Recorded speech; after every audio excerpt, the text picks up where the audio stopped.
Andre, this is a great time of year because we can look back and we can do a little bit of Monday morning footballing, coaching by looking back and figuring out what trucks were best sellers and maybe more importantly, what trucks were flops last year. So in this episode, we're going to go through and talk about, which trucks you guys bought and which trucks you guys didn't buy. Exactly. The winners and losers, so to speak. And by the way, Happy New Year. I haven't seen you this year yet. Yes, I just got back from Florida. Yeah. Where I was driving a Maserati. Whoa. We'll say that for the car podcast. That sounds exciting. Yes, it was exciting. I was in purgatory. I mean, the ski resort. Okay, good. Yeah, not an actual purgatory. You didn't die and come back, huh? No, I was gone for a little while. You were gone, but now we're back in a big force, and we have all the numbers. You know me, I'm kind of a numbers guy. You are, if not numbers, you're nothing, Andre. You are definitely the numbers guy. I love my numbers. This is episode 313, by the way. Wow. Yes. 313 of these. Yes. Makes me feel very old. Like we've been doing it a long time. I mean, divide that by 52 and you're at 6 years. Yeah, it's not bad. Yeah. Not bad. Well, so let's take a look at this because basically all manufacturers publish their numbers. There's a couple of manufacturers that are a little bit vague, like Tesla doesn't really break out their Cybertruck sales very clearly. But we have all the data, so we can go to TFL Truck. So, you and Case did a video on this when the numbers first came out. Now we're going to do kind of a deep dive into it. But I didn't watch that video, so I'm going to be learning, like the rest of you out there, from Andre, but I'm going to take a guess. Okay. I'm going to take a guess that the Cybertruck did not outsell the F-150 like Mr. Musk had promised. Is that too wild of a guess? No, you're on the money. Okay. Bullseye. All right, so in fact, the Cybertruck halved in its production sales. Really? So they sold about 39,000 Cybertrucks in 2024, and they sold 17,000, according to some sources, in 2025. Yeah, because they don't really, like you said, break out the numbers. The only way we really know how many they sold is by recalls, which is, I guess, a good way to know, because the Cybertruck has had some recalls. That's right. I think this is, there's that old adage, don't mix politics and business. Yes. And I think a lot of people have been trying to figure out whether that is true. And I think in this case, it certainly was true, especially in Europe. If you look at sales of Teslas, and I know we're kind of veering into all Teslas, into the car world here, but sales of Teslas in Europe have really fallen off a cliff. They're down by like 25%. And more in some countries. In some countries, yeah. And you could attribute that to things like the advent of the Chinese electric car, the advent of much more capable traditional, let's call them legacy manufacturer EVs. But I think a lot of it is down to Mr. Musk himself. Yeah, but here in the U.S., the pickup truck manufacturers, they like those big claims.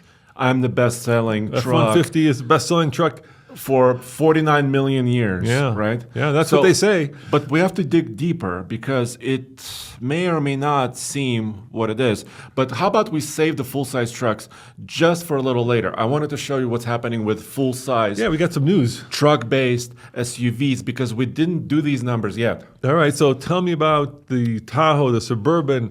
Looks like you've got a Ford Expedition up there. Exactly, and the Jeep Grand Wagoneer, all of them. So, Cole, if you scroll down just a little bit, we can take a look at some of these numbers. And it may be no surprise that General Motors is still kind of a dominant player in this space. Well, there is that trivia that the Suburban is the longest nameplate in the American car scene. In other words, it's the one name of a vehicle that's been around the longest. Certainly almost 80 years. Yeah, right? longer than Corvette. Yes, 90 years maybe. Yeah, so exactly. And I think that says a lot. I think when people are looking for a 3-road that'll tow, that's probably the one they think of. I was just at the ski resort, right? A couple of days back. Purgatory. And there's a lot of outstate folks because it's kind of a southern, this is almost as south in Colorado as you can get near Durango. Yep. And guess where all of the Suburbans were from? Texas. Yes. Of course, yeah. There were Suburbans, there was Expeditions. I saw a lot of pickup trucks. I mean, this is the road trip vehicle, right? When you want a road trip somewhere, for example, a ski resort like this, you probably load up in your Cadillac Escalade or Lincoln Navigator or your Sequoia or Tahoe, and you keep trucking. All right, so how did the Suburban do in terms of sales? Wow. So it climbed 32%, dude, year over year. So huge sales improvement. But the Tahoe is still king. The Tahoe sold 114,000 vehicles in 2025 and then improved by about 8%. So Tahoe is the one that, and I think that's because it's a little cheaper. Yeah. It's not as long as a Suburban, obviously. Yeah, it's a little bit more approachable in terms of its driving dynamics. It's more of the, let's call it the Swiss Army knife of the three-row because it kind of does it all, right? There's an off-roady one. It's got enough room behind the third row where you can actually get some stuff in there, even though it doesn't have as much room, obviously, as a Suburban. Yeah. And it's a good-looking truck. Now, GMC, Yukon, there's also Yukon XL, which is a Suburban brother, basically. Yep. But they don't break out those sales. They talk about all the Yukons, and this is a more luxurious vehicle. Actually, there is some data that says people who buy a Yukon probably have higher net worth than all the other people on this list, even more than people who buy Cadillacs because they want to be understated, but still have a very nice, luxurious vehicle. So how many in total do they sell? 93,000, if you believe it or not, in the year. And it's also up 6%, about 6.6%. Okay, how about the Expedition coming in at number 3 here in terms of overall sales? Exactly. So Ford is not laying down, right? I mean, yes, the GM Tahoes and GMCs are really strong, but they also climbed. They sold 85,000, almost 86,000 Expeditions in 2025, up 10% over previous year. So look at this. They're knocking on the door of the Yukon. Yeah, do you like the smiley face on the new Expedition? I do. I do, actually. I do. Can you show a picture up above here, Cole? They kind of gave it a smiley face, right? Yeah, look at that. There it is. You see it, Cole? What do you think, Cole? Did you notice that? It's like a little big smile on the front of it. Exactly. And you know what? I was just talking to my cousin, Mike. Yeah. You know Mike. I know Mike, We interviewed him. Actually, he helped us out shipping. Sure. With shipping. Yeah. He said he likes the front of the new Expedition, but he doesn't like the rear. The rear's got that big bar that goes across. Yeah, Cole, can you look up an image of a 2026 Expedition? And I actually appreciate the rear hatch of these new trucks because it's kind of a split tailgate, right? There's a tailgate that falls down. I think there's an image right below there, right there. And then there's a part that opens up. So it's kind of handy in my perspective, but he said he didn't like the way it looks. Now it's also got a smiley, a little smiley face, a smiley butt. Yeah. You went on the launch of this, right? I did. And what'd you think of it? Did you like it? I did. It drives amazing. I mean, they improved the suspension system on a lot of these vehicles. You know what else they're doing? They're increasing the size of the wheels and tires, right? Now you're rolling on 24s on some of these models. Yeah, I know that. I remember when I went on what was the launch? It was unveiling of the latest Suburban / And they talked about 24s, right? Yeah, which is crazy because, oh God, that to make those ride well, because you're riding on rubber bands at that point, exactly. Right? The sidewall is non-existent. And to make that ride well, you really have to do some suspension magic. Yeah, but I think what helps, I test drove a couple of different Suburbans and Tahoes and also the Expedition. And the longer the wheelbase, the better it gets, so you can spread out that weight. All right, so which is cool. Let me ask you this. You got 2 Tahoes, all right? Yes. One is let's say the City Slicker, right? It's got whatever it is, 22s or 23s. So maybe like RST Performance model. Performance, right? It's kind of low and mean. Yeah. Or you get the off-roady one, which is riding on what would it be riding on? 20s maybe? I think it's the smallest. I think it's 20s with like a 33-inch tall with all-terrain. a big all-terrain tire. Yeah, Which look do you like better? Do you like the street or do you like the country? It is country. You know me, I'm country. Yeah, no. I do too. I like the country look better. Well, it's a truck, right? There is a frame underneath. So, in my opinion, it should be like a Z71 or the Tremor, the Expedition Tremor that they also have. Makes it a little bit more macho in my view. Here's my hot take, okay? This is my hot take, and see if you agree with this, Cole. And I figured this out when I was just in Florida. So, as you know, Andre, my mom passed away earlier last year. Yeah. And she left me a condo on Marco Island. Marco Island has gotten my parents bought that place in '83 when it was still being developed. Well, over 40 years ago. Yeah, for $160,000. Okay. But now it's gotten very ritzy, and there's a lot of rich folk who go and vacation down there. So Marco, if you're wondering where Marco is, it's below Naples, Florida, which is kind of directly across from Miami. So if you were to drive across the peninsula of Florida from Miami on Alligator Alley, you would hit Naples and or Marco Island. That's where it's at, on the Gulf side. Anyway, so all these ritzy cars. And as you know, I recently flew down there and I bought a Bentley Continental, a Conti. I like to call it a Conti. Convertible. And we're gonna get to trucks. Don't worry. I'm not. Yeah, I'm where not are you coming from? I'm not hijacking this. We're Okay. gonna get to trucks. So I bought a Conti down there and drove it back up here. And the thing about the Continentals down there is there's a lot of them. And I bought a 2007, so $35,000. This is not a $400,000 car. No. We don't roll that way. But it just feels like an old man car. Okay. Because but I like it. It has presence. Yeah, but it just feels like presence. because everybody down there is gray haired or no hair, and I suspect very wealthy when they're driving these things, and it just and this is a convertible, and it just feels like the kind of car where you've gone to the part of your life where comfort becomes the overriding factor about everything else. But did you feel inadequate in your older Continental? Is that where you're coming from? No, I didn't feel. I love it. I don't care. I don't care what people think of me. But the fact is that when you drive it down there, you just feel like you're one of the old retirees. You're waiting. You've got money and you can't take it with you, so you might as well spend it on Continentals are probably $400,000 now, new ones. So why not? Mm-hmm. But here's the thing I figured out: all Continentals live either in South Florida or in Naples Sorry, not Naples, in Southern California. So either Southern Florida or Southern California, because that's kind of where, Orange County. That's where the beach is or the sun is. And that's where the older folk are. Okay. But if you take that vehicle and you take it out of context and you put it here in Colorado, all of a sudden it stops being like an old man car and kind of starts being a cool old classic. So because it's not as common. Yeah. So like right now it's snowing outside, and the video I want to do with that Conti is I want to take the top down, throw some skis or a board in the back, and take it. We thanks to our friends at who does Blizzaks? Michelin, right?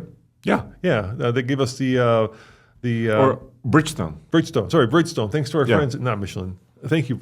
Sorry about that, Bridgestone. Thanks to our friends at Bridgestone, we got the all-weather tires for it. And so now we have snow-rated tires on an all-wheel drive car. And the video I'm going to make is I'm going to take the top down, I'm going to throw some skis in the back, and we're going to go skiing. And I think that's how you make a car cool. So what you're doing is you're taking the car out of its context that it's normally in and putting it in a different context. So you're taking it out of sunny Marco Island and putting it in snowy Colorado, and all of a sudden it kind of becomes cool and hip because it doesn't belong here. And it goes from being an old geezer car to kind of like a youthful car. And I think the same thing happens when you do that with the Tahoe. When you take the Tahoe and you take it off those 22s or 23s and you put it on some off-road tires and then you take it down, let's say Manhattan, all of a sudden that off-road car becomes cool. And I think that's the reason that like the G-Wagon is so much liked, because even though it is the biggest off-roader that Mercedes builds, most of them never see a lick of dirt. Mm-hmm. Most of them are driving around LA or New York, but because it's out of context, it's cool. So that's my feeling about these big trucks. So that's how you brought it back. That's how I brought it back to the Tahoe. That a Tahoe on off-road, big old off-road tires with a lift, even if you're driving down, let's say, Manhattan, is cool. We were on I-70 in the mountains last year, Yep. And you and I think Case and maybe Cole was there. We saw a Lamborghini, I think it was a Diablo with like skis on top of it. Yeah, that was cool too. That is cool. Yeah, you take it out of context. Yes. You get it out of South Beach and you put it up here in the mountains. With skis on top of it. Yeah. I'm not sure that the Bentley is as cool as the we could make it cool. Well, we could try. Yeah, you could wear goggles. Put the top down, wear goggles, and just drive into the snow. You don't need goggles. We got a windshield. We got heated seats and a windshield. Okay, that's all you need. Okay. All right. So let's keep going on the list. Don has a question. Yeah. So thank you. We are on patreon.com/TFLcar live right now. So if you're a Patreon, you can also interact with us. So Don is asking, when brands report sales, is this just to a dealership, or is that an actual registered vehicle? Which is a really important question. Yeah, so what Don is asking, when a car gets sold, it gets sold to a dealership. Yes. As opposed to the end customer, which would be you and me. And is the manufacturer counting sales to customers or sales to dealers as being a sale? What's the answer, Andre? Customers. Because when I look at all these numbers, they also state the inventory, right? So they're saying, we sold this many, but our inventory, and by inventory, that means cars on lots, trucks on lots. I think if you counted sales to dealers, you would really skew the numbers because because a lot of them, there's like 500,000 trucks unsold still waiting right now. Yeah. So that would be a skewed way of looking at it. But also, a customer is like a fleet manager. So like if you were Amazon and just bought 100 F-150s, that would also be a customer. Okay. So that's how they count it. All right, well, let's keep going down that list. We haven't gotten to the bottom yet. So we were at the Suburban, and next comes the Slade, my man, the Escalade. Dude, they sold almost 50,000 of them in 2025, also up. Do they break out the EV one from the regular one? Yes. Scroll down, actually, Cole. So they have the Escalade IQ, which I labeled as EV because not a lot of people understand IQ. Wow, that's funny. But look, dude, the electric Escalade outsold the Lexus LX. I thought that was interesting because Lexus LX is basically a Land Cruiser in Lexus clothing that's been around for decades. It's also, they're both about comparable actually, right? Because the Lexus LX is about 120 and the Escalade probably starts at about a little bit more than that. Yeah, probably starts there. So that's really interesting that a lot of people are choosing an electric luxury SUV, at least right now. Maybe the rumors of EV's death have been somewhat exaggerated if it's outselling a Lexus, or it could have. Or maybe it's just a status symbol. There's a lot more Cadillac dealers. Lexus doesn't. I think there are more Cadillac dealers. So there's a lot that goes into these numbers. Yeah, there is. And you can't take this. You have to take it with a grain of salt. But I was just a few months ago, I was at my son's soccer game, and there was a Escalade IQ parked in the front. So it's almost like a status symbol, right? It's something new and fresh that I think some people are actually looking at. All right, so next on the list is the Nissan Armada, up 14%. Of course, it's new, which helps. Yeah. Went from a V8 to a twin-turbo V6. And also the Infiniti QX80, same story, right? It's also refreshed. It also has a twin-turbo V6 now. So Armada, 15,267. Infiniti QX, 10,339. You think Nissan's happy with those numbers? Well, they're growing. The Infiniti grew by about 31%, and the Armada grew by 14%. Ish. So I think they need to sell more. They're still below the Navigator, right? So now we're going from the bottom up, and so then Armada and Infiniti together, sold about 30,000 vehicles. That's not too bad. The interesting thing about the Armada is that we just had that Nismo version. Yeah. And I'm looking at a lot of these other vehicles that are on the list. And what makes the Nismo version unique is that it's kind of the sporty one. It has like a body kit. It's got a body kit. Yeah, it's got this cool paint job. It looks like it's got like the skirt on that gives it aero. Well, I don't know if skirts on trucks are that cool. Well, that's what I was wondering. Do you think that this is a trend, or do you think that Nissan's kind of, just trying anything, throwing stuff up against the wall to see what sticks? You think that we will see sporty versions? Because when I was at the Quail, Infiniti had built a track version of the QX80 as well that they were showing. Mm-hmm. Of course, same company, right? Infiniti and Nissan. Like a Godzilla version of it, basically? Well, yeah. You did have the Trackhawk, right, which is a two-row. Mm-hmm. But do you think that at some point that any of these other companies will come and actually compete in like a track focused or sport focused? You foresee like a Tahoe, what would you call it? I think they're almost getting there. Yeah. So with the RST? The RST Tahoe is, it has, so first of all, Chevy sells them to police departments, right? You've seen those Chevy Tahoes, with lights on top of them. But I don't think the Tahoe's low. I don't think they lowered it. I don't think they haven't given it sports suspension. Whereas the Armada, actually, if you looked at the Armada, you'd know that this is something that is like, hey, we're going to put this. Cole, can you look up a Chevy Tahoe RST performance? It has that kind of a slightly lowered, a little bit more butch. I don't know. I'm not sure how far it's lowered. Maybe just half an inch. But it's actually an RST. Maybe you could build it in the configurator. There it is. That does not look sporty to me, Andre. There's a different version. That looks anything than sporty. Maybe you can Let's see images. Do some images. Yeah, with the black wheels and tires. So it's a blacked out. So you see, it almost looks like a kind of a government high performance vehicle because it's a Chevy Tahoe that's purchased by a lot of governments. So it has that a little bit more sporty appearance. Now, Cole, could you get a Nismo Armada and show the difference? You like that skirt, huh? No, I don't like the skirt. I think it looks funny. But you're wondering if it's a trend. Yeah. Okay, now make that bigger, would you? Click on that guy. There you go. Yeah, so that to me screams performance, right? That red line that runs along the skirt, the red line that runs up. Yeah. Right? The Tahoe just looks like it's a serious, let's call it a serious version of a Tahoe. This to me looks like they actually went for sporty appearance. Yeah. Like a sports car. So Ford motif. also, Cole, do me another favor. Look up Ford Expedition Stealth. Now I say that because I was just at SEMA with you. Yeah. And Nissan was kind enough to invite me out there, and their SEMA build was an Armada with a GTR engine. Now that is sporty. Yes. That was 1,000 horsepower. Yeah, that one was like, dude, take my money, take my money. The problem, of course, with the Nismo is that there's no. Actually, it's the same problem with all of these, right? It's like it's slightly older one, but yeah, they have a stealth performance. It's like the Lobo, where it's just a body kit, maybe some suspension tuning, maybe some headrest with a little bit of sporty embroidery in it. Yeah. But unless you actually go for the power plant, it's not sporty to me, right? I agree. That was a brilliance of the Trackhawk. I agree. They took a Hellcat engine, lowered a Grand Cherokee, and made it into a track-eating monster. Actually, I just realized something. Yeah, what's that? Cole, forget about all this. Forget about all this, Cole. Go to Cadillac Escalade V.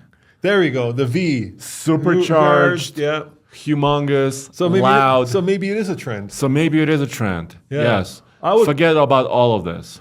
There it is. 650-ish horsepower in a luxury SUV. When I talk to other automotive journalists, they all kind of make fun of this car because it's like, to them, it seems very outrageous. Yes. But this is, out of all of them, this is the one that gets my heart going. Oh, yes, because as soon as you start the engine and it comes to life and it's actually loud, so it's not understated in any Cole, sense. Can you find the video where we drag raced it? Didn't we drag race this? Oh, yes. We got to play the audio of this. Are we able to hear it? Cole says we can't. Oh, can't hear it. Well, let's show it to him at least on the drag strip. Wait. No, that's all right. Just play the video. We'll show it to him. They should see the video because Escalade V. Why can't we hear the audio? Well, because it's coming from the different source here. I'm just saying, whoever designed the software we're using, you could add audio. Is that it? Yeah. Anyways, we love doing drag racing for this reason. I think you love watching it too, because whenever we do, look at Nathan, he's dressed up for this. Whenever we do a drag race with trucks, people always say, why are you doing this? But a lot more people watch it. So that's what it is. So we drag raced it against, at that time, our Hummer EV. Exactly.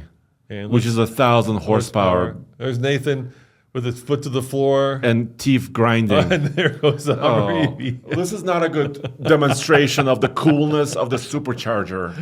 That's not a good demo. So here comes the finish line. There goes the Hummer EV. Oh, it's way back there. But I would wager, Roman. Let's see what the Hummer EV. Oh, I couldn't see it. 12.3 quarter mile. That's insane. That's insane. That's a 12-second quarter mile. What do? Probably like 13. Yeah. Or something. So why don't they do the people's version of that? Why don't they do a supercharged Tahoe? Yeah. Yes. General Motors. Chevrolet. Listen, yes. Please. Hey, GM, did you know that Ram just brought back the TRX? Did you hear this? Did they know that? Did they know? Hello, GM, do you know that? Hello? That there's a TRX now? Did you know that Ford has a Raptor R? General Motors, did you know that? Yeah. And what do you have? They have an Escalade. What do you have? They have an Escalade V. Yeah, you have Escalade V. With a mere 670 horsepower, because the new Ram TRX is over 770. Triple sevens. 777, yeah. So and we're not talking about Boeing. 100 more than your Escalade. 100 more. Yes. Yeah, Mary. Chris is here. More. Chris and Dave are here on Patreon live. So thank you for joining us. Chris says, I'm shocked that 8,100 Escalades EVs were sold. That's over $1 billion in total revenue. He's not wrong. No, that's a lot. And Dave says, Happy New Year, guys. Having a moment of silence for the lightning. Hey, GM, did you know the gas is now $2 a gallon? And that the Trump administration has basically neutered EPA standards? I think they've heard. You think you've heard that? And also the lightning died. All right, we talked about this. Yeah, let's go back and talk about the rest of them because we haven't gone through. We're almost there. Okay, let's finish it off because Lincoln did good. How did the Stellantis vehicles do? Not the best. Ooh. So they're changing over. So right? I'm talking about the Grand Wagoneer and Wagoneer. Yes, and they're renaming all of them now Grand Wagoneer. So the Wagoneer name will be kind of set a little bit away. For example, Wagoneer S electric SUV is still there, but the big 3-row SUVs are all going to be called Grand Wagoneer now. And they had a really great fourth quarter. So in fourth quarter, they sold over 10,000 Grand Wagoneers. But for the year, they were down. Actually, look, they're the only manufacturer that in 2025 actually declined. Was that wrong? Did they lower the price? Yes, they did. Yeah. So that's a good thing, right? And I think that's showing up in the data. But Cole, if you scroll just really quickly to the bottom of this page, where you at? A little bit further. I combined all the numbers, and GM is on top. They have about 60% of the market. Then Ford and Lincoln are next. And then Grand Wagoneer is number 3. So Stellantis is there. Then number 4 is Toyota Lexus. And number 5 is Nissan Infiniti. So let's go back up, Cole. How did the Sequoia do? Up or down? Even. Okay. Even Steven. Do you see that? 0.03%. So I think Toyota maybe, I don't know, if they're hitting a ceiling with their Sequoia, or I'm not quite sure. It's funny that the most off-road worthy of those, which is at the very bottom, the Lexus, has only sold 2,000 in the quarter and 7,400 in the year. I wonder why that is. I wonder why people, that to me, out of all of these, okay, that would be the one I would buy just because. Are you talking about the 700H triple locked? Yeah, exactly. Maybe get it with those captain seats in the back. Might as well get both. Can you get it with those captain seats? Yeah, you can. Yeah, you can get it with like that. So. It's like those captain seats. That's the one that has like recliner seats. Yeah, it's like private airplane seating, right? Almost, almost where the seat comes up and the footrest comes up, and you've got your own little control there for all of your comfort features. It's interesting that out of all these, that's the least selling. It's not even the least expensive. It's not the most expensive. I would think that the Escalade IQ is more expensive. I'm looking at this list. Probably the Grand Wagoneer would have been more expensive, at least at the beginning of the year. So even though it's $120,000, I still think. But Roman, wonder why that is. Cole, can you show me the total at the bottom of this? So 541,000 of these big SUVs were sold in a year, which is up 11%. So we get a lot of comments from everybody who listens and watches that vehicles are getting more expensive. Yes. But this data shows that more than ever, and probably a lot of them are fleets, right? So when you see luxury shuttles at resorts or Vegas, when you go to some of these places, a lot of them are Escalades or a lot of them are very nice Lincolns. But the numbers are going up.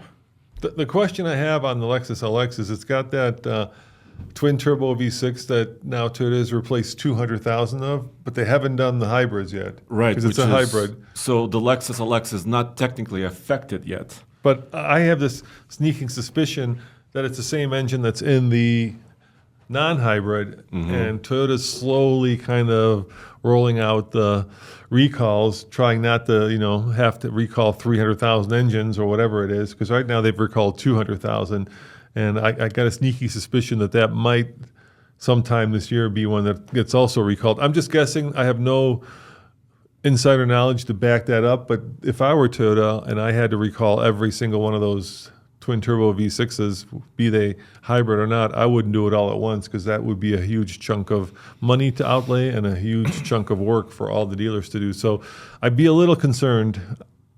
Like I said, I have no insider knowledge of this. This is just me kind of guessing at it. So if you're planning on buying one or if you want one, take what I'm saying with a big grain of salt, but it might be something to think about.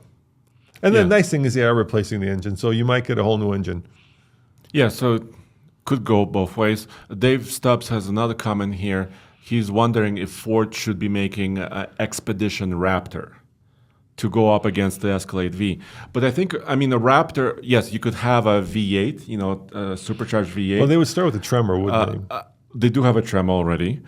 See, they already have started with a Tremor. So I think the Raptor, it's an off-road version, right? So they really need a street supercharged truck, like an Expedition Lobo. That'd be...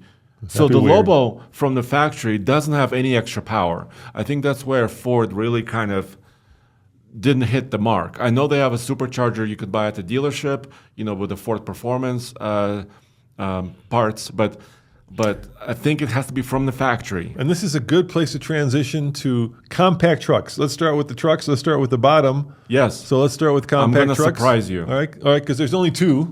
There's the so scroll all the way to the bottom. There's a Santa Cruz and there's the Maverick. So which I can tell you which one sold more without even looking at the numbers. But you have no idea how much total they sold. No, not now. Not until but now you do. Okay, so the Santa Cruz sold 32,033s. No, that's the previous year, Roman. 25,500-ish. Oh. That's what they sold in 2025. And Maverick, drumroll, 155,051 Mavericks were sold. Versus 142. Yeah, which is 18% improvement. That's incredible. Usually sales of vehicles go down as the year, right? If you're ever looking for a classic car, chances are when you're looking for a classic car, let's say you're looking for an FJ. The FJ that you're going to find is a first year of production, which I believe is a 2014, maybe? FJ Cruiser? I could be wrong about that. Maybe it's like 2000. I could be wrong. What's the first year of production on the FJ? Cruiser. But you have to specify which FJ. Yeah. Because when you say 2007, FJ, that's the one. When you say FJ, it could be FJ40. I would say 14, 16, 17 is the last year. I don't know.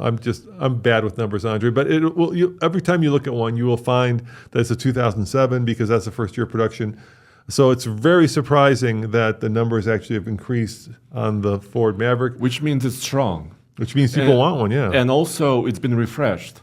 Right, because we bought the refreshed last year. Yeah, because you couldn't get the hybrid in the hybrid all-wheel drive. Yeah, and I think the fact that it's also a hybrid and the Santa Cruz is not a hybrid, I don't know why. Because they have that powertrain. It's available. They just haven't put it in the Santa Cruz. Exactly. So because the Maverick is both a little bit more affordable in some cases and also have an efficient powertrain with their hybrid, I think Ford is winning. And Roman, where is Toyota? Where is General Motors? Where is Ram? Where is Jeep? Where is Honda? Where is Nissan? Nobody else is building a compact truck. Where are they? Where's the Stout? Yes. Toyota? Where are you? Akio Toyota. Where's the Stout? In America. In America. We're not talking about the rest of the world. Yes. Akio, bring the Stout. Yeah, You'll do well. You will do well. And the timing is everything, It's like if you wait too long and if you come up with something and the moment is gone, it's not going to do well. And there's numerous examples of where manufacturers had done that. Because it takes a long time to, from conception to, I think GM's probably waited too long for a Raptor fighter at this point. The first Raptor was available in 2010. The moment's gone at this point, I think. We'll see. They're updating the Silverado trucks. We'll talk about it. Yeah. A little bit more. But I agree. If you don't hit the timing, or you might be too late, you might be too early, but yes. But there's numerous examples of trucks that have become competitive, but the segment blew up and then the automaker figured it out and then they built the vehicle and then by the time it actually hit the dealership, it was too late. It can happen, yes. So Maverick is a winner. Bestseller. Santa Cruz unfortunately decreased in sales, so Santa Cruz is struggling pretty badly. Yeah. Are you ready for the midsizers? Yeah, let's go for it. So this was a surprise to me when I first saw it. We know Tacoma is the best seller. We know this. But did you know that they had their best year ever in 2025 with 274,638 Tacomas sold versus 192,813 in 2024. That's a boat ton of Tacomas, Andre. That's more than a boat ton. That's a lot of trucks. That's a lot of trucks. Yeah, yes. I think that is because, well, first of all, the Tacoma was old, so now it's new. Now it's new, but it took them a little while to get the machine rolling, right? It's interesting that they sold so many, and yet when we read the comments in the videos, every comment is, "I don't want a turbo." and yet they're on every street corner. Apparently, 274,000 of you don't mind having a turbo. so maybe it's a case of the squeaky wheel gets the grease, and the squeaky wheel in this case is all the guys and gals who are like, "I don't want a turbo." And now everybody bought it. Now everybody's buying turbos. So in the midsize segment, so General Motors is really in the second place. And the Chevy Colorado sold 107,000. But look at that. That's less than half of what Tacoma sold. And when you combine Chevy Colorado and GMC Canyon together, there's still like 130,000 vehicles behind Tacoma. So... And by the way, the Canyon is decreasing. Look at this. So the Canyon is in last place as far as all midsize trucks are concerned, and it's down by 4.5%. So it went from 38,000 in 2024 to 36,000. Yeah, so 477 in 2025. I'm wondering if that's because the Canyon is a lot more expensive than the Colorado, but doesn't have the different powertrain. I mean, they share the same engine, right? So I'm wondering if people are choosing more value and they're going to Colorado instead. This is probably just me. We have a Canyon, AT4X. I just love the look of the thing. I love the color. I love the interior. My only issue with it is I don't like the powertrain. I think it's buzzy. It doesn't feel torquey. It just feels kind of like a lightweight powertrain for what should be a heavyweight powertrain. And I don't know what lightweight means. Maybe it needs a 6 instead of a 4-cylinder. But it just feels like it's a little too non-significant enough for a truck that I love so much. Agreed. Plus, the one we bought is like 57,000, right? Yeah, and we came from the Ranger Raptor, which had a 6-cylinder, so it's always hard to go from a 6 to a 4. Yeah, and there's something about a 4 that just the way that it puts out power is always going to be a little lightweighty. It's going to be a little like buzzy, a little harsh. Yeah, it's not pleasing. Yeah, and that's the problem. It's funny. I would say that's the problem with all the Toyota 4-cylinders. They're just a little harsh. Yeah, but apparently it doesn't matter. Apparently not. You guys, and I think that has to do with the Toyota's reputation for reliability, which is well earned. Yes. But I also kind of feel like that reputation was earned on the back of like the 2002, not Honda, 4-liter V6s. No, I think it was earned on the back of the 2002 Toyota Camry, on the old V8, the 5 point. I always get this wrong. Is it 5.67? I always get it wrong. And I think I'm seeing a little bit more cost cutting in Toyotas nowadays. And I think I'm not off by saying that, a la that 200,000, replacement engines. Yeah, which I'm sure is costing the company billions. So I think when they were first coming to America, the way they established their reputation was by building high quality, long lasting, reliable, right? Those small are vehicles. buzzwords. Yeah. And people said, especially at a time when the American versions of those cars were pretty crappy. My dad had an LTD, believe me. There's not a lot of those left, Andre. There was a car called the Citation. Oh God, the Citation. Why?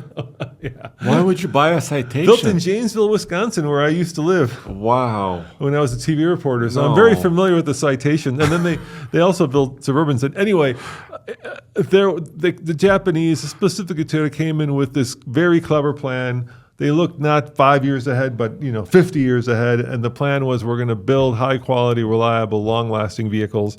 And I think they're living off that. And I think at some point over the last 10 years, they have kind of switched to becoming more, let's call it, let's say publicly traded profit oriented, more quantity than necessarily.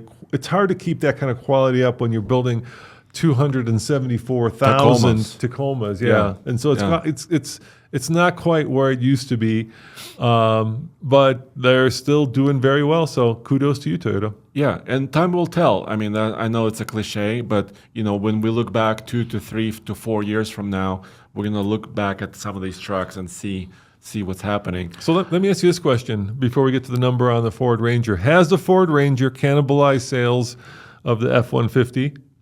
I don't think so. And that's the excuse that Ford gave when they got rid of it. Exactly. And I think that was a mistake because 25 years ago, the Ford Ranger was the best-selling small truck in the country. And you got rid of it, and then you had to bring it back, and now it's clinging on to third place. Yeah, it's really clinging on at approximately 71,000 Rangers were sold. But by the way, dude, that was a big improvement from where it was in 24 because they had, for some reason, struggled building Rangers, right? The Ranger is currently built at the same factory as the Ford Bronco, the four-door, the big Broncos, and something was going on there. We're not building a lot of Rangers, and they are now building more, and they're selling more. Let me ask you this question, Andre, from a truck point of view, maybe from a truck point of view or an SUV point of view. So I was listening to this podcast this week. It's a British podcast. Okay. It's called The Intercooler, and they did a story about what's happening with Ford. And in the UK, Ford now has four vehicles that are badge engineered. So once upon a time in the UK, Ford was almost as American or as British as Bangers and Mash. Exactly, yeah. Okay. Somehow that company became ingrained into the British culture in more than just a way that a non-domestic car company could. It became almost like it's their own. It's not an American company, but it's a British car company. Like you said, Bangers and Mash. There was also like the World Rally cars. Yes. And British people really gravitated Formula towards One. Yes. I mean, they did really well.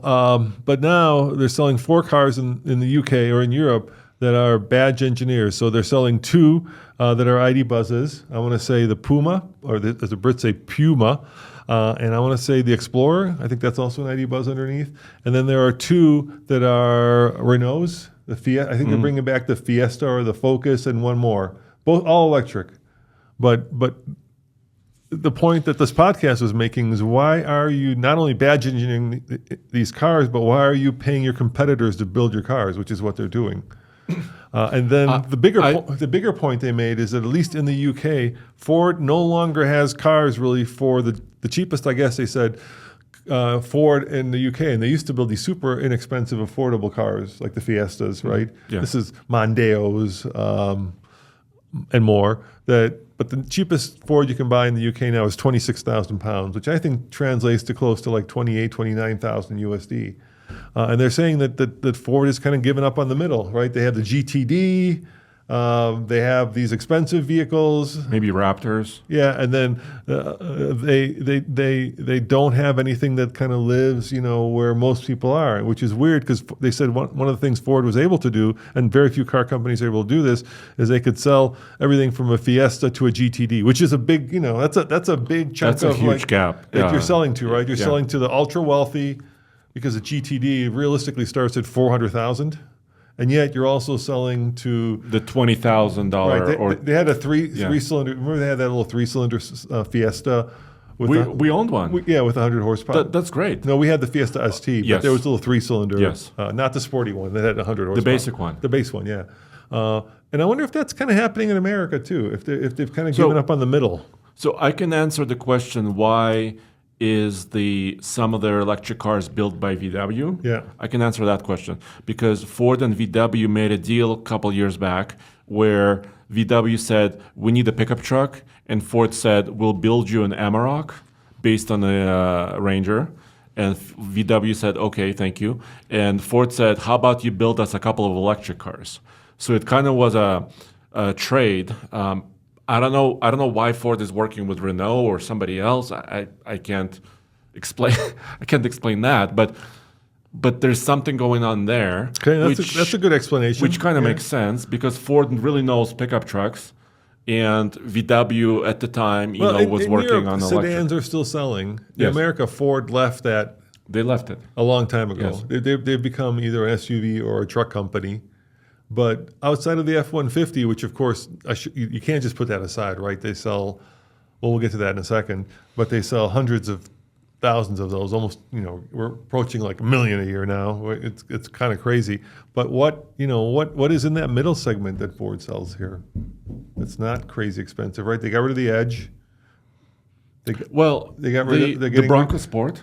The Bronco Sport, yeah, that Bronco lives there. Sport. I mean, it's a little bit more affordable than some.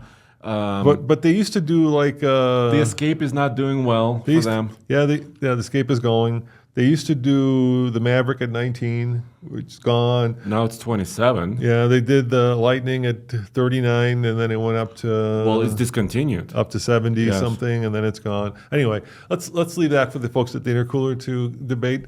Let's keep going. There's a comment or a couple of comments from Nothing to See here. Yeah. So thank you for joining as well. So one comment is the Canyon AT4X. They really want it, but it's too expensive. 57. Okay, that's a fair comment. I mean, you do get triple lockers, right? So you do have a lot of off-road capability. And also, it says, we always see this, people complain about price, but the trucks that are left over at dealer lots are always base models. So either dealers are really good at upselling, or people just don't want a basic truck. They want a heated seat. They want... Well, this is fleet sales. They want more stuff in their vehicles. We're running out of time. We better get back to Let's go for 2 hours today. Okay. All right. We'll go. We can't because we got to do the car podcast next. Let's keep going, Cole. So we're at the Ranger, which was selling at how many units is it? 71,000. All right, and then next is the Frontier. So far, everybody's been up until the Frontier. Frontier was down year over year to 65,000. So they're in fourth place. So they're down 4.3, whereas Ranger's up 56%, 53%. Yeah, sorry. Wow. Yeah. So Frontier, maybe it's aging a little bit. I know they gave it a new grille. You drove the new R version of the Frontier. Disappointing. They didn't give it any more power. Roush. It's Roush. That's what they do for Ford. They give things turbos and superchargers, and they didn't do any of that for the Frontier. No, something interesting is happening with the Gladiator, right? We talked about previously that the Gladiator was losing sales. They were struggling. They were up 35% at 56,790 units. Yes. So I think what happened was maybe a lot more incentives came in on the Jeep. They got too expensive. I remember I drove the Mojave a couple of years ago at the Easter Jeep Safari. It was $74,000. Oh, please don't say that. Yes, that's a lot. That's a lot. Yes. And it's missing a locker. I know. Yeah. So that made no sense. No. So I think they made it make more sense. They're selling a lot more Jeeps. Honda is still doing really well. Look at this. 48,000 Ridgelines were sold. So they're still up about 6%. We could break the news here. We're getting a long-term Ridgeline. We're replacing our long-term Passport. Yes. Trail Sport with a Ridgeline Trail Sport. It's coming next week. Andre. Wait, already next week? Yeah, Tommy and Kais are driving. Well, actually, they're towing it back from California, so we're going to have a Ridgeline for 3 months. I can't wait. I'm super excited. And we just bought one. So we have an old one, first gen, and we have a new one. Yes, so there's going to be a huge comparison. I can't wait for that. By the way, the reason why they're towing is not because anything is wrong. It's because we're delivering a vehicle there on a trailer, so we need to bring the we're bringing back. They lived as a Talon for a year, so we're bringing back the Talon as a side-by-side in case you're unfamiliar with it. So we're bringing that back, and we're taking the occasion to bring back a Ridgeline. Yes. But Roman, the big news here as we wrap up this section is that... Hey, let's ask the Patreons a question. What?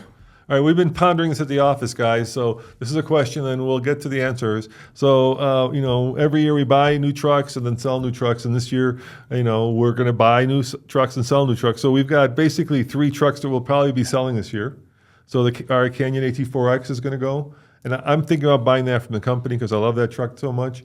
Our Ford F-150 Tremor is going to go. Yes. And probably Gigi's going to go, our big old military 4x4. Truck. Yeah, we're kind of done with them, unfortunately, but that's how the YouTube world works. Yes. And so people in the office are excited either by the TRX, the new old TRX, with 770 horsepower or the new diesel Power Wagon. So the question is, should we trade any of those in on either a new old TRX or a Power Wagon with the diesel? With the diesel. Which would you guys prefer us to have for review? Or wait for something else. Rev, range extended electric truck. Or on the flip side, General Motors is supposed to be refreshing their entire Silverado lineup. So we still don't know what's happening with that. So if you're listening to this or watching and listen in the comments below, what's next? Or if you're live with us, let us know now so that we know which you'd prefer. Would you rather see the Ram TRX or the Power Wagon? Bryce just voted here in the live chat for the Power Wagon. Nothing to see here. Votes for the Power Wagon. So far, people are voting for the Power Wagon. At least one. 2 people. 2. Power Wagon. Power Wagon don't care, Andre. We can make some T-shirts. That's right. All right, let's go to full size. Okay, but before we do, Roman, I wanted to make a point. Go back to midsize really quick. Dave says we need the E-Rev. And a Power Wagon. And a Power Wagon. Well, if we sell 3 trucks, we might be able to swing We it. might be able to afford a TRX with the way the dealers work. Roman, I wanted to make a point that a lot more people bought a midsize truck than ever before because they went up 24% altogether to 660,000 midsizers. So people appreciate smaller vehicles right there. Or less expensive vehicles. Less expensive, smaller vehicles. It could be because it's cheaper. Dude, I can't park my Tundra in my garage at home. That's a problem. The Tundra is too big. Yeah, that's a problem. That's why people buy smaller vehicles as well. Yeah. Okay, let's move on to full size because Ford and General Motors are in a big fight. You know what your wife would love? I have a suggestion for you. What? You sell the Which I kind of want to sell my Tundra. And then you buy the Ridgeline that TFL just bought, the 2008. With 198,000 miles on it, Andre. That thing is a peach. You know what? I drove it yesterday. Yeah? And I fell in love with the old Ridgeline. I'm having Case bring it down from the ranch. I'm going to be dailying it now. It's a peach. Okay, I put it. So this is a preview. Yeah? I put that Ridgeline on a lift. Yeah? And I crawled over every inch of it. What's it look like underneath?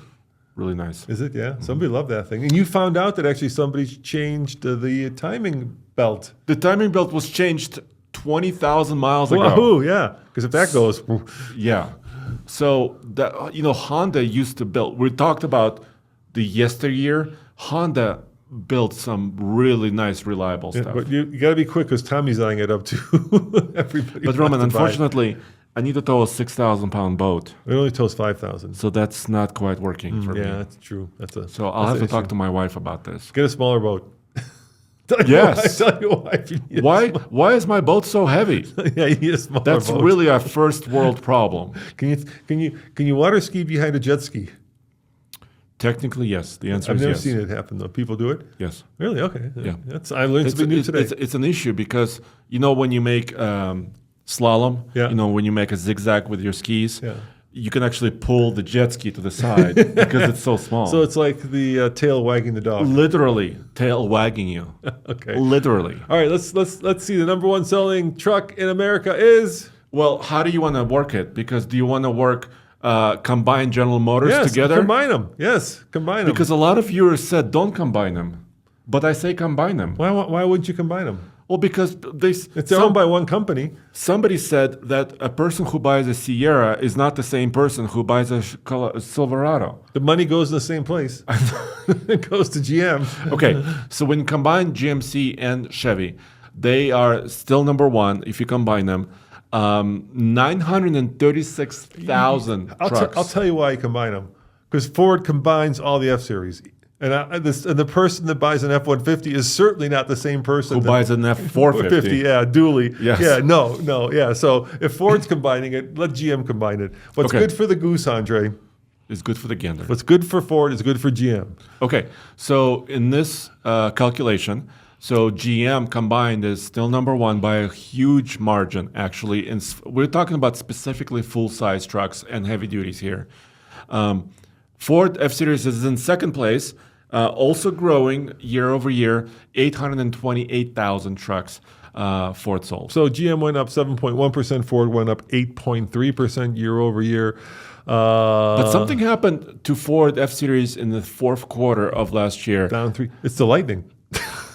Actually, it might be down, a lot of it is Lightning. It's down 3.1%. It could be the Lightning because Lightning. Yes. Because they were selling what, like 25,000 a year or something.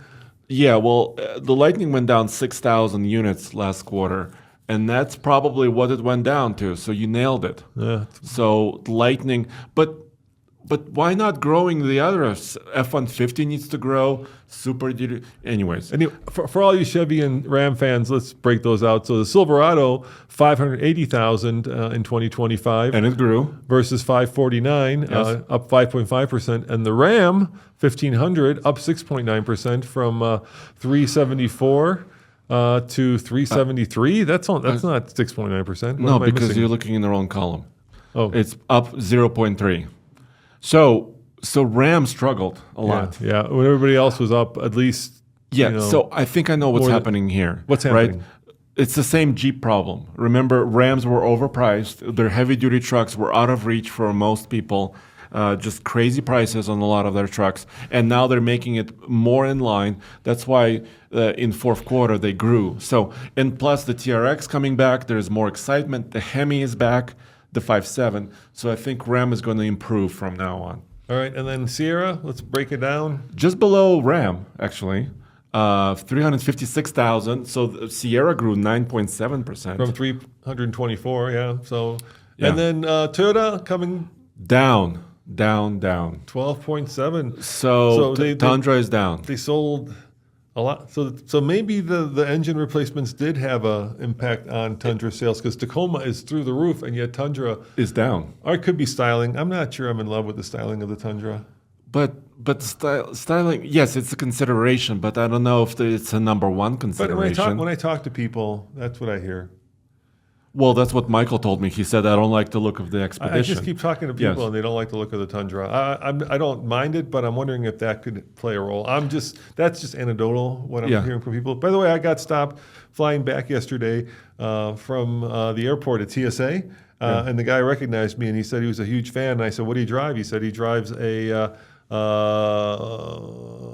what was it? Gosh darn it. I think it was a Ford. It was a Super Duty F450. Oh my gosh! Yeah, single reel. So like 350 single wheel. Maybe it was a 350. Yeah, because they don't make a 450 single wheel. Yeah, that'd be a dually. So I think it was. And I said, well, what do you tow with that? And he said he doesn't tow anything. He said he used to tow a camper and now he doesn't tow anything. That's a big truck. People do that. People do that. People daily humongous vehicles. I think a lot more people. When people said that, the reason I bring that up is people said that that's not the same buyer, and if you don't think that like the same buyer is the guy who buys an F-150 versus the guy or gal who buys a 250 or 350 or 450, you might be mistaken.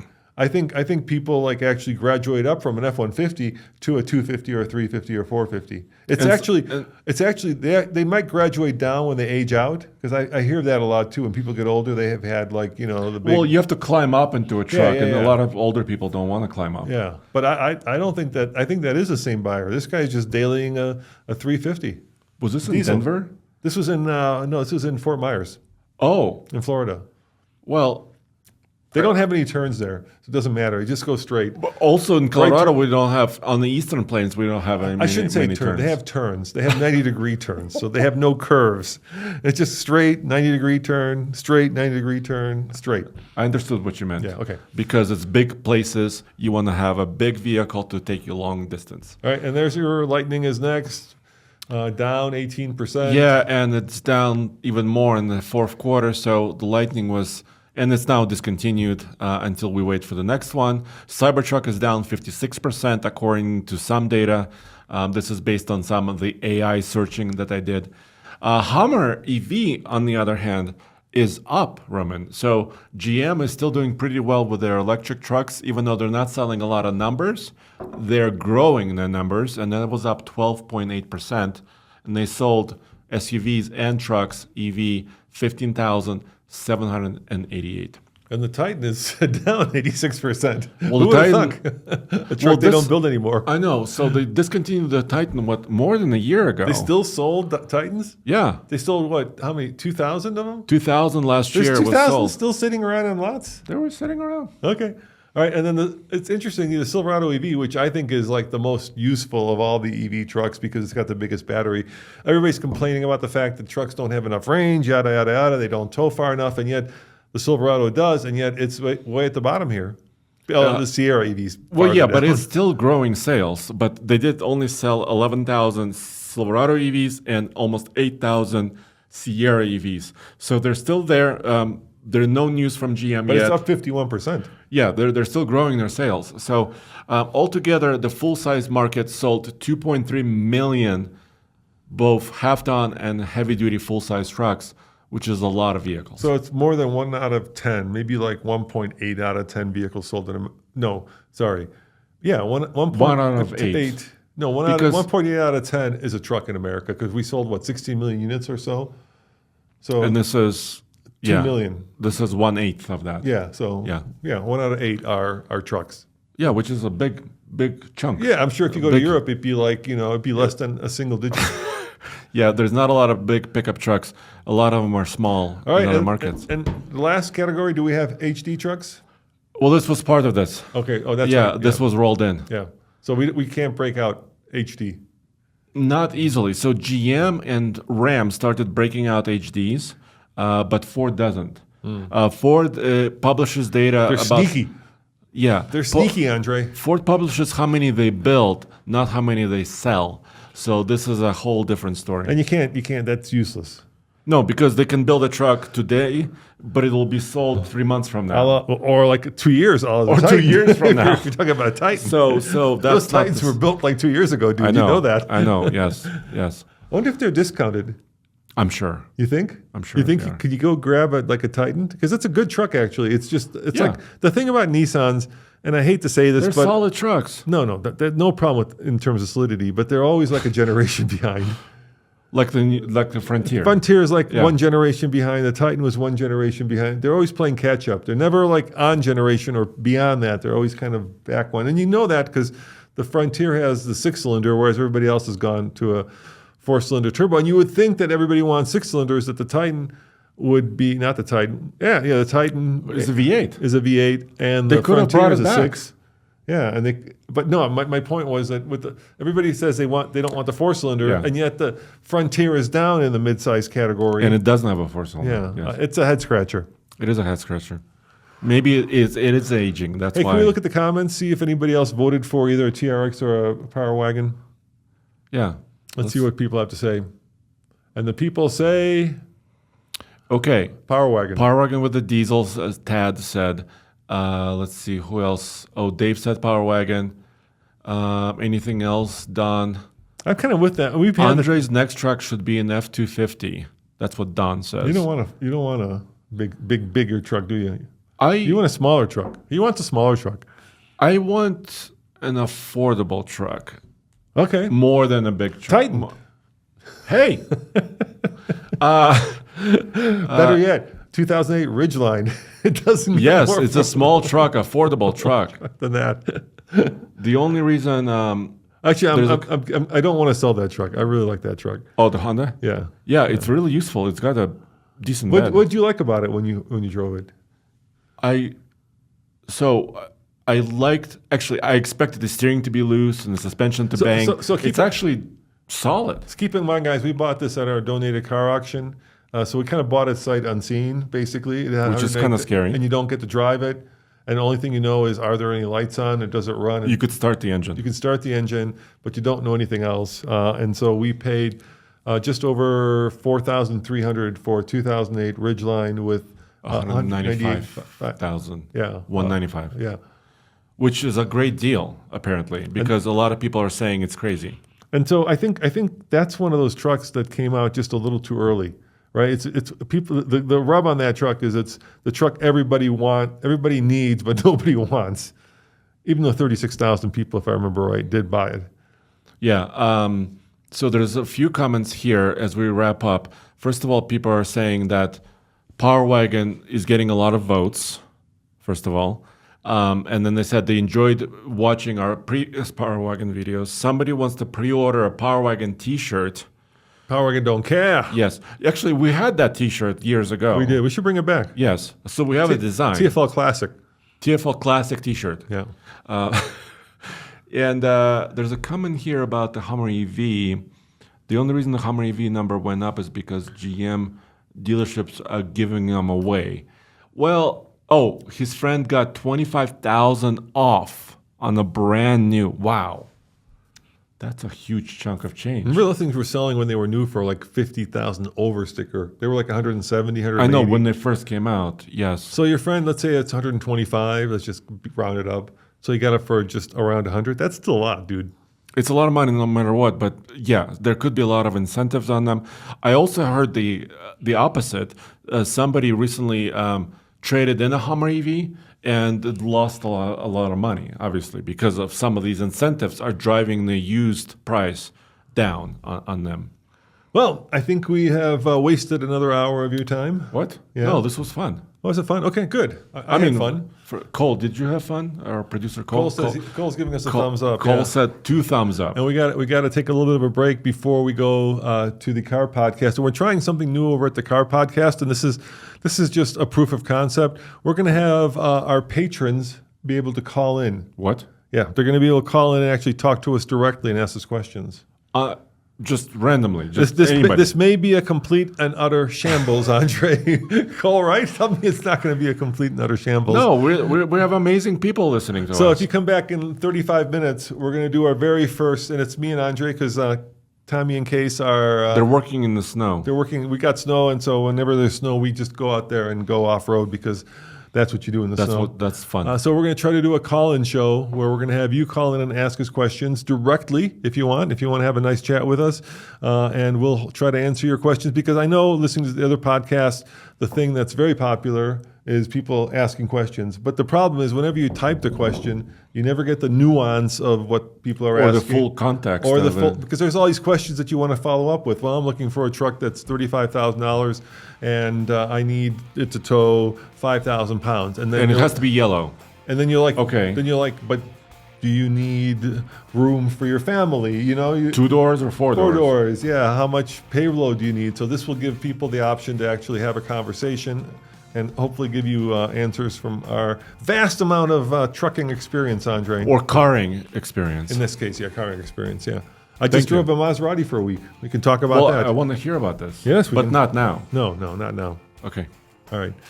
And Andre, where should they go if they want more news, views, and real-world reviews? There's only one place, alltfl.com. See you next time. Ciao.